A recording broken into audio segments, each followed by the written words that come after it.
సమరం న్యూస్ ఛానల్కు స్వాగతం. ఈనాటి ముఖ్యాంశాలు: జల సంరక్షణకు పల్లె పుష్కరిణి, అవి నోట్ల కట్టలే, వీడియోలో స్పష్టంగా కనిపించిన కాలిన కరెన్సీ, బెట్టింగ్ యాప్నకు ప్రచారం చేస్తున్నారంటూ తెలుగు సినీ ప్రముఖులపై ఫిర్యాదు, గాంధేయవాది పసల కృష్ణభారతి కన్నుమూత, మాట పూసిన కత్తులు, నేలరాలిన ఆశలు, సన్ రైజర్స్ వీరబాదుడు, లీగ్లో రెండో అత్యధిక స్కోర్ నమోదు, ముంబైపై చెన్నై గెలుపు, మెరిపించే డీటాక్స్లు, మోకాళ్ల కీళ్ల నొప్పులకి ఆధునిక శస్త్రచికిత్స. ఈరోజు వార్తలను చూద్దాం. జల సంరక్షణకు పల్లె పుష్కరిణి. వచ్చే నెల నుంచి మొదలయ్యే కొత్త ఆర్థిక సంవత్సరంలో జాతీయ గ్రామీణ ఉపాధి హామీ పథకంలో జల సంరక్షణ కార్యక్రమాలకు రాష్ట్ర ప్రభుత్వం ప్రాధాన్యం ఇవ్వనుంది. వర్షపు నీటిని ఒడిసిపట్టి భూగర్భ జలాలు పెంపొందించేందుకు పల్లె పుష్కరిణి పేరుతో చెరువులను అభివృద్ధి చేయాలని నిర్ణయించింది. మండలానికి 1 నుంచి 2 చొప్పున మొదటి విడతగా రాష్ట్ర వ్యాప్తంగా 660 చెరువులకు పూర్వవైభవం తీసుకురానుంది. వీటిని ప్రజలకు ఆహ్లాదాన్ని, ఆరోగ్యాన్ని అందించే ఉద్యానవనాలుగా అభివృద్ధి చేయనుంది. జల సంరక్షణలో అత్యంత ప్రాధాన్యం గల చెరువుల నిర్వహణపై పంచాయతీల నిర్లక్ష్యం కారణంగా అనేక చోట్ల వాటి రూపురేఖలు మారిపోయాయి. పూడికలు తొలగించనందున ముళ్ల పొదలు అల్లుకున్నాయి. 2025-26 ఆర్థిక సంవత్సరంలో ఇలాంటి చెరువులను గుర్తించి ఉపాధి పథకంలో అభివృద్ధి చేయాలని ప్రభుత్వం నిర్ణయించింది. ఇందుకోసం ప్రత్యేక మార్గదర్శకాలు రూపొందించి విడుదల చేసింది. అవి నోట్ల కట్టలే, వీడియోలో స్పష్టంగా కనిపించిన కాలిన కరెన్సీ. హైకోర్టు న్యాయమూర్తి జస్టిస్ యశ్వంత్ వర్మ ఇంట్లో అగ్ని ప్రమాదం సందర్భంగా పోలీసులు తీసిన వీడియోలో కాలిన నోట్ల కట్టలు స్పష్టంగా కనిపిస్తున్నాయి. ఆ వీడియోను ఢిల్లీ హైకోర్టు ప్రధాన న్యాయమూర్తి జస్టిస్ దేవేంద్ర కుమార్ ఉపాధ్యాయకు పోలీస్ కమిషనర్ సమర్పించగా ఆయన దానిని తన నివేదికలో పొందుపరిచి సుప్రీంకోర్టు ప్రధాన న్యాయమూర్తి జస్టిస్ సంజీవ్ ఖన్నాకు అందించారు. దీనిపై సుప్రీంకోర్టు అసాధారణ నిర్ణయం తీసుకుంది. శనివారం రాత్రి నివేదిక మొత్తాన్ని ఫోటోలు, వీడియోలు సహా తన వెబ్సైట్లో పెట్టింది. వెబ్సైట్లో పెట్టిన ఆ వీడియోలో కాలిన నోట్ల కట్టలు స్పష్టంగా కనిపిస్తున్నాయి. శనివారమే ఈ వ్యవహారంపై 3 న్యాయమూర్తులతో విచారణ కమిటీని సీజేఐ ఏర్పాటు చేసిన సంగతి తెలిసిందే. ఈ కమిటీ విచారణ సాధ్యమైనంత త్వరలో ప్రారంభం కానుంది. అయితే ఈ కమిటీకి నిర్ణీత గడువేమీ విధించలేదు. బెట్టింగ్ యాప్నకు ప్రచారం చేస్తున్నారంటూ తెలుగు సినీ ప్రముఖులపై ఫిర్యాదు. చైనాకు చెందిన బెట్టింగ్ యాప్ను ప్రమోట్ చేస్తున్నారంటూ 3 సినీ ప్రముఖులపై హైదరాబాద్కు చెందిన న్యాయవాది Immaneni Ramarao national cyber crime reporting పోర్టల్లో ఫిర్యాదు చేశారు. తెలుగు సినీ పరిశ్రమకు చెందిన 3 ప్రముఖ హీరోలు అంతర్జాలంలో అందుబాటులో ఉన్న చైనా బెట్టింగ్ యాప్నకు ప్రచారం చేయడం వల్ల లక్షలాది మంది ప్రజలు బెట్టింగ్లకు పాల్పడుతూ పెద్ద ఎత్తున డబ్బు పోగొట్టుకున్నారని ఫిర్యాదు చేశారు. చైనా కంపెనీ కొల్లగొట్టిన సొమ్మును మ్యూల్ ఖాతాల ద్వారా విదేశాలకు మళ్లిస్తున్నారని పేర్కొన్నారు. తెలంగాణ గేమింగ్ అమెండ్మెంట్ యాక్ట్ 2017తో పాటు డిజిటల్ మీడియా ఎథిక్స్ కోడ్ సదరు చైనా గేమింగ్ యాప్ను నిషేధిత జాబితాలో చేర్చాయని పేర్కొన్నారు. ఫిర్యాదులో సినీ ప్రముఖుల ప్రచారానికి సంబంధించిన వీడియోలు, వెబ్సైట్ URLను జతచేశారు. గాంధేయవాది పసల కృష్ణభారతి కన్నుమూత. ప్రముఖ గాంధేయవాది పసల కృష్ణభారతి కన్నుమూశారు. హైదరాబాద్లోని స్నేహపురి కాలనీలో నివాసముంటున్న ఆమె వయోభారంతో ఆదివారం తెల్లవారుజామున స్వగృహంలో మరణించినట్లు కుటుంబ సభ్యులు తెలిపారు. సాయంత్రం నాగోలులోని శ్మశాన వాటికలో అంత్యక్రియలు పూర్తి చేశారు. పశ్చిమ గోదావరి జిల్లా పెంటపాడు మండలం పడమర విప్పరుకు చెందిన స్వాతంత్ర్య సమరయోధులు పసల కృష్ణమూర్తి, అంజలక్ష్మి దంపతుల రెండో కుమార్తె కృష్ణభారతి 1932 అక్టోబర్ 29న తమిళనాడులోని వేలూరు జైల్లో ఆమె జన్మించారు. సంపన్న కుటుంబంలో పుట్టిన తల్లిదండ్రుల ఆశయాలను పుణికిపుచ్చుకుని తుది శ్వాస వరకు నిరాడంబర జీవితమే గడిపారు. విద్యాభివృద్ధి, పేద పిల్లల చదువులు, దళిత జనోద్ధరణకు ఎన్నో గుప్తదానాలు చేశారు. అవివాహితగా ఉన్న ఆమెకు 4 అన్నదమ్ములు, 3 అక్కా చెల్లెళ్ళు, తోబుట్టువులు ఉన్నారు. మాట పూసిన కత్తులు. నగరంలోని ఒకరికి కొత్త నంబర్ నుంచి ఫోన్ వచ్చింది. ఎవరు? మామయ్య, నేనే. ఏంట్రా, ఏంటి విషయం? అర్జెంటుగా 60,000 రూపాయలు పంపవా? మా స్నేహితుడి నంబర్ ఇస్తున్నా అని మేనల్లుడు చెప్పాడని 60,000 పంపేశారు. కొద్దిసేపటి తర్వాత మళ్లీ ఫోన్ చేసి 50,000 పంపమనేసరికి ఆయన ఆలోచనలో పడ్డారు. చెల్లికి ఫోన్ చేసి అడిగితే ఇంట్లో ఉన్నాడని ఫోన్ ఆయనకు ఇచ్చారు. అల్లుడు ఎందుకు అన్ని డబ్బులు అని అడిగితే డబ్బులేంటి అని ఎదురు ప్రశ్నించారు. ఇప్పుడే కొత్త నంబర్ నుంచి ఫోన్ చేశావు కదా అని అంటే తాను చేయలేదని చెప్పడంతో కంగుతిన్నారు. 3 రోజుల కిందట నగరానికి చెందిన ఒక మెడికల్ వ్యాపారికి బెంగళూరు నుంచి కాల్ వచ్చింది. మీ ఆధార్ కార్డును ఇక్కడ ఎవరో దుర్వినియోగం చేసినట్లు గుర్తించాం. మీరు బెంగళూరు వచ్చి ఫిర్యాదు చేయాలి, లేకపోతే మీ మీదే కేసు నమోదవుతుందని భయపెట్టారు. మేం ఎప్పుడూ బెంగళూరు రాలేదు, ఎక్కడా ఆధార్ కార్డులు ఇవ్వలేదు. కేసు అయితే అప్పుడు చూద్దాంలే అని ఎదురు తిరగడంతో సైబర్ నేరగాడు తోక ముడిచాడు. మాటలతో బురుడీ కొట్టించి సైబర్ నేరగాళ్లు డబ్బులు గుంజేస్తున్నారు. మోసం చేస్తారని తెలుసుకునేలోగా మరో కొత్త తరహా మోసం వెలుగులోకి వస్తోంది. బాగా చదువుకుని ఉన్నత ఉద్యోగాలు చేస్తున్న వారిని సైతం భయపెట్టి ముగ్గులోకి దింపుతున్నారు. నిత్యం వందలాది ఫోన్లు ఇలాంటివి వస్తున్నాయి. మరికొందరు ఎదురు ప్రశ్నించడంతో సైబర్ నేరగాళ్లు తోకముడుస్తున్నారు. నేలరాలిన ఆశలు. తోటలోని అరటిగెలల్ని చూసి ఇన్నాళ్ళు మురిసిపోయిన అన్నదాతలకు వడగళ్ల వాన, ఈదురుగాలుల రూపంలో శరాఘాతం ఎదురైంది. శనివారం సాయంత్రం నుంచి వైఎస్ఆర్ ఉమ్మడి అనంతపురం జిల్లాల్లో కురిసిన వడగళ్ల వాన అరటి రైతులకు అపార నష్టాన్ని మిగిల్చింది. వైఎస్ఆర్ జిల్లా లింగాల మండలంలో 2,455 ఎకరాల్లో కోతకు వచ్చిన అరటి నేలవాలింది. రైతులు పెట్టుబడి, దిగుబడి రూపంలో 110 కోట్ల రూపాయల మేర నష్టపోయారు. కోమన్నూతల పరిధిలో 1,450 ఎకరాలు, పార్నపల్లెలో 360, మురారి చింతలలో 180, వెలిదండ్లలో 150 ఎకరాల్లో పంట నేలవాలింది. తాతిరెడ్డిపల్లి, ఎగువపల్లె, దిగువపల్లె, పెద్దకుడాల, చిన్నకుడాల గ్రామాల్లో విక్రయానికి సిద్ధంగా ఉన్న అరటి దెబ్బతినడంతో రైతులు కన్నీటి పర్యంతమవుతున్నారు.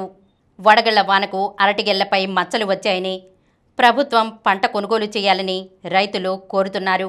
మాజీ ఎమ్మెల్సీ, తెలుగుదేశం పార్టీ పులివెందుల బాధ్యుడు బీటెక్ రవి బాధిత రైతులను పరామర్శించారు.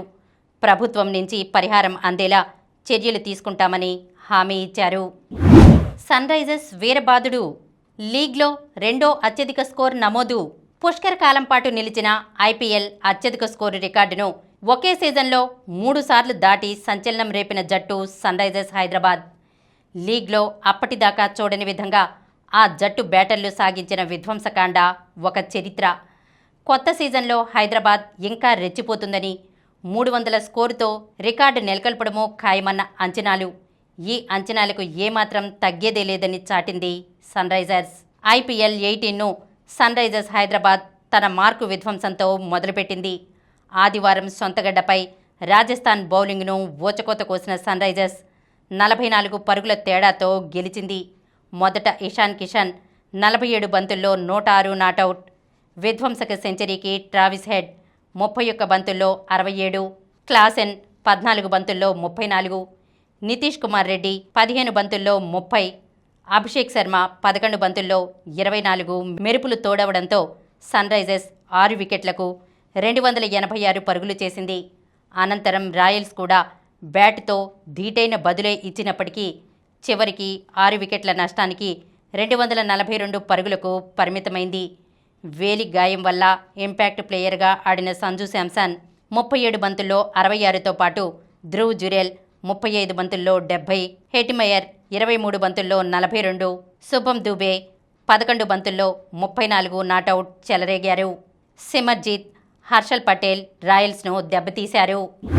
ముంబైపై చెన్నై గెలుపు. ఐపీఎల్ 18లో చెన్నై సూపర్ కింగ్స్ శుభారంభం చేసింది. ఆదివారం ఆ జట్టు 4 వికెట్ల తేడాతో ముంబైని ఓడించింది. మొదట ముంబై 9 వికెట్లకు 155 పరుగులు చేసింది. తిలక్ వర్మ 25 బంతుల్లో 31 top scorer. Player of the match Noor Ahmad, Khaleel Ahmed ప్రత్యర్థిని కట్టడి చేశారు. రచిన్ రవీంద్ర 45 బంతుల్లో 65 నాటౌట్. కెప్టెన్ రుతురాజ్ గైక్వాడ్ 26 బంతుల్లో 53 మెరుపులతో లక్ష్యాన్ని చెన్నై 19.1 ఓవర్లలో 6 వికెట్లు కోల్పోయి ఛేదించింది. ముంబై బౌలర్లలో విఘ్నేష్ ఆకట్టుకున్నాడు. ఈ మ్యాచ్తో తెలుగు కుర్రాడు పెన్మత్స సత్యనారాయణ రాజు ముంబై తరపున ఐపీఎల్ అరంగేట్రం చేశాడు. ఈ పేసర్ ఒక ఓవర్ వేశాడు. మెరిపించే డీటాక్స్లు. సందర్భమేదైనా అందంగా కనిపించాలనుకుంటారు అమ్మాయిలు. కానీ ఒత్తిడి, వాతావరణ మార్పులు సహజ మెరుపును కోల్పోయేలా చేస్తాయి. అవి తిరిగి పొందాలంటే ఒక్కోటి చొప్పున యాపిల్, నిమ్మకాయలను చిన్న ముక్కలుగా కోయాలి. వీటిని 2 లీటర్ల నీటిలో వేసి కొన్ని పుదీనా ఆకులు, స్పూన్ దాల్చిన చెక్క పొడిని కలపాలి. ఈ మిశ్రమాన్ని 4 గంటలు ఫ్రిడ్జ్లో ఉంచాలి. ఈ నీటిని రోజూ తీసుకుంటే సరి. నిమ్మకాయ జీర్ణ వ్యవస్థను మెరుగుపరిస్తే యాపిల్లోని ఫైబర్ మలినాలను తొలగిస్తుంది. చిన్న అల్లం ముక్కని కచాపచాగా దంచాలి. ఆపై దీన్ని 1/2 స్పూన్ పసుపును గ్లాసు నీటిలో వేసి కాసేపు మరిగించాలి. గోరువెచ్చగా అయ్యాక తాగాలి. జింజరాల్స్, యాంటీ ఆక్సిడెంట్లు ఉండే దీన్ని ఉదయాన్నే తీసుకోవాలి. దీనిలోని యాంటీబ్యాక్టీరియల్ గుణాలు చర్మాన్ని ఇన్ఫెక్షన్ల నుంచి కాపాడతాయి. గ్లాసు నీటిలో చిన్న కలబంద ముక్క వేసి మరిగించాలి.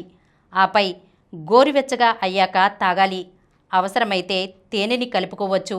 దీనిలో విటమిన్లు, యాంటీ ఆక్సిడెంట్లు పుష్కలంగా ఉంటాయి. B12 రోగనిరోధకతను పెంచుతుంది.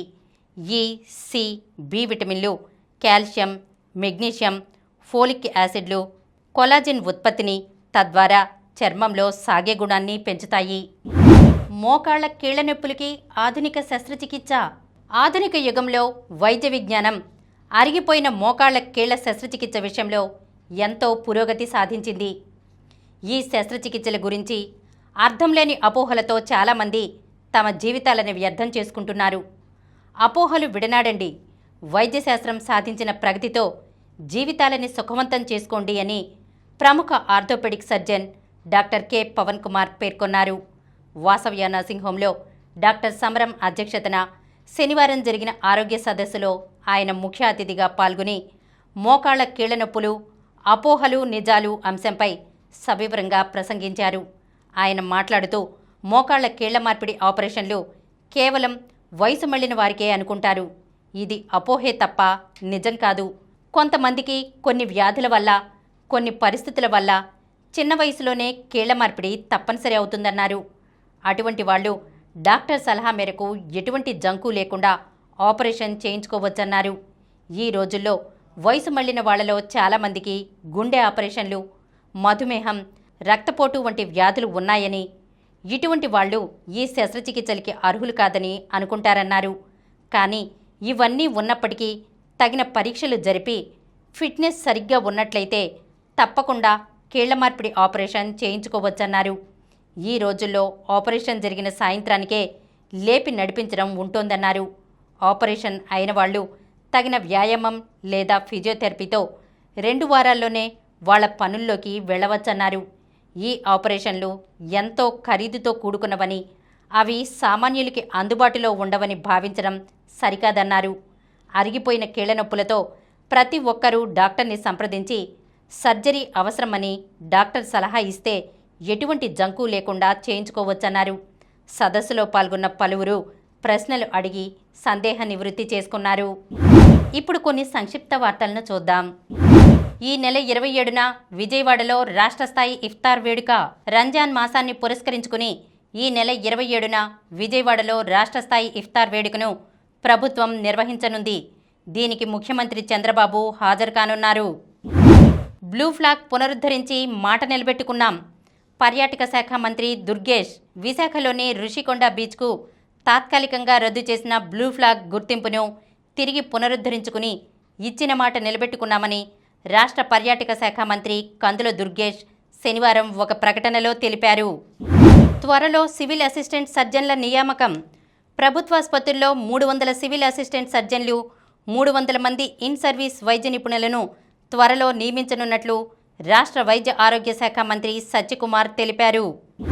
ఏప్రిల్ 28న కెనడాలో మధ్యంతర ఎన్నికలు. కెనడా ప్రధానమంత్రిగా ఇటీవల బాధ్యతలు స్వీకరించిన మార్క్ కార్నీ మధ్యంతర ఎన్నికలకు పిలుపునిచ్చారు. పార్లమెంట్లోని 338 స్థానాలకు ఏప్రిల్ 28న ఎన్నికలు నిర్వహించనున్నట్లు ప్రకటించారు.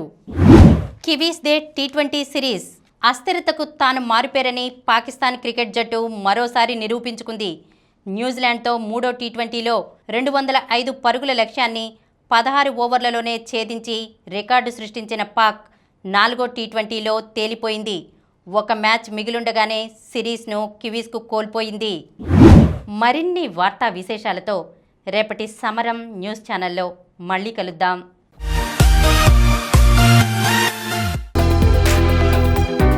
ప్రతిరోజు వార్తా విశేషాల కోసం అనతి కాలంలోనే 20 కోట్లకు పైగా వ్యూస్ సాధించిన సమరం ఛానల్ సమర్పించు సమరం న్యూస్ ఛానల్కు సబ్స్క్రైబ్ చేయండి, లైక్ చేయండి, మీ ఫ్రెండ్స్కి షేర్ చేయండి.